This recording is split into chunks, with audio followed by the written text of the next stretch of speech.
जय हिंद प्यारे साथियों, कैसे हैं आप सभी। आशा करता हूं सभी अच्छे होंगे और खूब मन लगाकर पढ़ाई कर रहे होंगे। मैं ईश्वर से प्रार्थना करता हूं कि ईश्वर सबकी मेहनत को स्वीकार करे और सभी को अच्छी से अच्छी नौकरी जल्दी से जल्दी प्रदान करे और ईश्वर हम सबकी मनोकामनाओं को पूरा करे। प्यारे साथियों, हम कर रहे हैं superfast revision one liner questions की वीडियोस को कवर। तो प्यारे साथियों, आज मैं सुपरफास्ट रिवीजन का पार्ट 3 लेकर आया हूं। इससे पहले हमने पहले पार्ट में किया था हिंदी साहित्य का इतिहास, दूसरे में किया हमने आदिकाल, अब मैं लेकर आया हूं भक्ति काल। तो प्यारे साथियों, इस भक्ति काल को भी हम थोड़ा थोड़ा कवर करेंगे। तो चलते हैं, देर ना करते हुए चलते हैं प्रश्न संख्या 1 की तरफ। सुदामा चरित रचना काव्य ग्रंथ है, किसका है? नरोत्तम दास जी का। अभी देखें कब आया था, DSSB PGT में ये आया हुआ प्रश्न है। आगे है, अकबर के दरबारी कवि कौन थे? ये कौन थे? गंग। नेक्स्ट है, धर्म का प्रवाह कर्म, ज्ञान और भक्ति इन तीनों धाराओं में चलता है। यह कथन किसका है? किसका था यह कथन? रामचंद्र शुक्ल जी का कथन था। आगे देखते हैं, संस्कृत, अरबी और फारसी के पूर्ण विद्वान थे। कौन थे? संस्कृत के, अरबी के, फारसी के पूर्ण विद्वान कौन थे? ये थे रहीम, अब्दुल रहीम खान काना। आगे है, रहीम की कविता नगर शोभा की मुख्य विशेषताएं हैं। पहला है, इसमें नगर का संकुचित वर्णन किया गया है। दूसरा है, इसमें वर्ण व्यवस्था के अनुसार उनके जाति की स्त्रियों का वर्णन किया गया है। तीसरा है, ये स्त्रियां अपना उत्पाद बेचने का काम करती हैं। आगे देखते हैं, जनकाल के अनुसार भक्त कवियों का सही अनुक्रम है। पहले थे सूरदास, फिर तुलसीदास, फिर मीरा और फिर दादू दयाल। आगे देखते हैं, कृपाराम द्वारा रचित नायिका भेद की सबसे पुरानी पुस्तक है। कौन सी है? हित तरंगिणी। कौन सी है ये? हित तरंगिणी। आगे है, रुद्र संप्रदाय की स्थापना की किसने की है? रुद्र संप्रदाय की स्थापना की है विष्णु स्वामी जी ने। आगे है, रामानुजाचार्य ने दर्शन का प्रतिपादन किया। कौन से दर्शन का प्रतिपादन किया था? विशिष्ट द्वैतवाद। प्यारे साथियों, देखें कितनी बार यह क्वेश्चन पूछा गया है। आगे देखते हैं, निम्बकाचार्य का संबंध दर्शन से है। कौन से दर्शन से? द्वैतवाद से। ये देखें कितनी बार ये प्रश्न आ चुका है। आगे है, आकाश धर्मा गुरु कहा जाता है। किसको कहा जाता है आकाश धर्मा गुरु? ये कहा जाता है रामानंद जी को। आगे है, अकबर के दरबार में कवि थे। कौन थे? रहीम।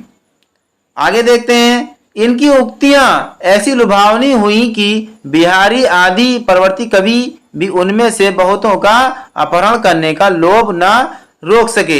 आचार्य शुक्ल की ये उक्ति किसके लिए है? रहीम के विषय में है। किसके विषय में है ये? रहीम के विषय में है। आगे देखते हैं, भक्ति रसामृत सिंधु के रचयिता कौन है? भक्ति रसामृत सिंधु के रचयिता है रूप गोस्वामी। कौन है? रूप गोस्वामी। आगे देखते हैं, जिस प्रकार मीराबाई ने जाके सिर मोर मुकुट मेरोपति सोई कहकर कृष्ण की भक्ति प्रतिरूप में की, उसी प्रकार दक्षिण भारतीय भक्त कवित्री ने कहा कि स्वामी कृष्ण के अतिरिक्त किसी और को अपना पति नहीं बना सकती। ये कौन थी? ये थी अंदाल। कौन थी ये? अंदाल। आगे देखते हैं, विष्णु संप्रदाय को संज्ञा से अवहित किया जाता है। यह रुद्र संप्रदाय की संज्ञा दी गई है। मान सहित विष खाए के शंभु भय जगदीश, बिना मान अमृत पिए राहु कटायो शीश। सृजन में संकलित ये पंक्तियां हैं। किसकी हैं पंक्तियां? ये पंक्तियां हैं रहीम जी की। आगे है, तुलसी के वचनों के समान रहीम के वचन भी हिंदी भाषी भूभाग में सर्वसाधारण के मुंह पर रहते हैं। यह कथन है। किसका यह कथन? रामचंद्र शुक्ल जी का यह कथन। आगे देखते हैं, मदनाष्टक के रचयिता का नाम है। कौन है ये? मदनाष्टक किसकी रचना है? रहीम की। आगे देखते हैं, कवित कहयो दोहा कहयो तुलियो न छप्पे छंद, बिरचियो बहे बिचारी के ये बखे रस कंद। किसका है ये काव्य पंक्ति किसकी है? ये काव्य पंक्ति है रहीम जी की। आगे है, रहीम कृत मदनाष्टक की भाषा है। कैसी भाषा है? इसकी भाषा है खड़ी बोली। खड़ी बोली में लिखा गया है रहीम कृत मदनाष्टक। आगे है खेड कौतुकम रचना है, किसकी का रचना है ये रहीम जी की रचना है। आगे देखते हैं उत्तर भारत में भक्ति का प्रसार करने का श्रेय प्राप्त है किसको, उत्तर भारत में रामानंद जी को। आगे देखते हैं भक्ति आंदोलन को ईसाइयत की देन कहने वाले इतिहासकार हैं, कौन है यह ग्रियर्सन, जॉर्ज ग्रियर्सन। आगे देखते हैं हिंदी साहित्य का स्वर्ण युग कहा जाता है, किसको कहा जाता है, भक्ति काल को हिंदी साहित्य का स्वर्ण युग कहा जाता है। देखें प्यारे साथियों कितनी बार ये क्वेश्चन पूछा गया है और आने वाले वक्त में भी इस जो है क्वेश्चन को पूछने की पूरी संभावना है। आगे देखते हैं भक्ति आंदोलन को लोक जागरण कहा है, किसने कहा है, भक्ति आंदोलन को लोक जागरण कहा है हजारी प्रसाद द्विवेदी जी ने। आगे है भक्ति काल को बौद्ध धर्म की देन कहा है, किसने कहा है ये भी हजारी प्रसाद द्विवेदी जी ने कहा है। नेक्स्ट है अपने पौरुष से हताश जाति के लिए भगवान की शक्ति और करुणा की ओर ध्यान ले जाने के अतिरिक्त दूसरा मार्ग ही क्या था, यह कथन किसका है, यह कथन है आचार्य रामचंद्र शुक्ल जी का। आगे देखते हैं भक्ति काल का काव्य नहीं है, क्या नहीं है, छायावादी काव्य नहीं है भक्ति काल का। आगे है भक्ति का प्रारंभ हुआ, भक्ति का प्रारंभ हुआ था दक्षिण भारत से। आगे है अलवार वैष्णवों की संख्या है, अलवार कितने हैं 12, नाथ कितने हैं 9 और सिद्ध कितने हैं 84।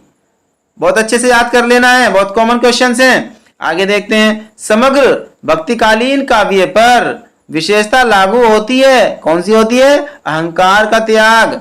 आगे देखते हैं रामानंद की शिष्य परंपरा में आते हैं, कौन आते हैं, रामानुजाचार्य, रामानुजाचार्य आते हैं रामानंद की शिष्य परंपरा में।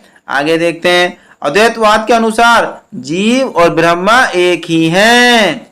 आगे देखते हैं कृष्ण के साथ राधा की महानता विशेषता है सनकादि संप्रदाय की। आगे देखते हैं कमल दल नैनन की उन्मानी बिसरत नाही सकी तो मन में मंद मंद मुस्कानी, ये पद चरण रचना है, किसकी है ये, रहीम जी की है ये। आगे देखते हैं सही सुमेलन है विशिष्ट द्वैतवाद, इसके जो है प्रवर्तक कौन है, रामानुजाचार्य, और द्वैतवाद के माधवाचार्य, शुद्ध द्वैतवाद के विष्णु स्वामी और द्वैतवाद के निम्बकाचार्य।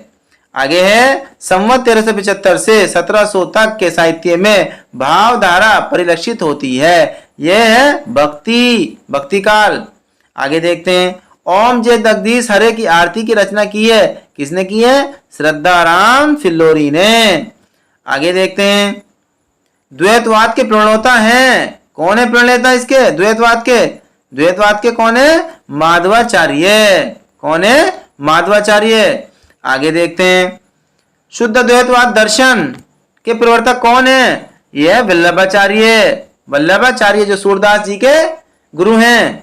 आगे देखते हैं हिंदी का भक्ति काल बाहरी आक्रमण की प्रतिक्रिया है, यह कथन किसका है, रामचंद्र शुक्ल जी का है यह कथन।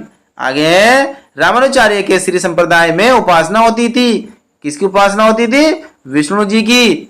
आगे देखते हैं आलवार महिला संत हैं, कौन है आलवार महिला संत, अंडाल है ये। नेक्स्ट है वैष्णव भक्ति का आचार्य नहीं है, कौन नहीं है, शंकराचार्य, ये वैष्णव भक्ति के आचार्य नहीं है। आगे देखते हैं ये ब्रह्म संप्रदाय का प्रवर्तक कौन है, वो है माधवाचार्य। आगे है ब्रह्मर गुफा के लिए दूसरा उपयुक्त नाम है, ब्रह्मर गुफा के लिए दूसरा उपयुक्त नाम है ब्रह्मरंध्र।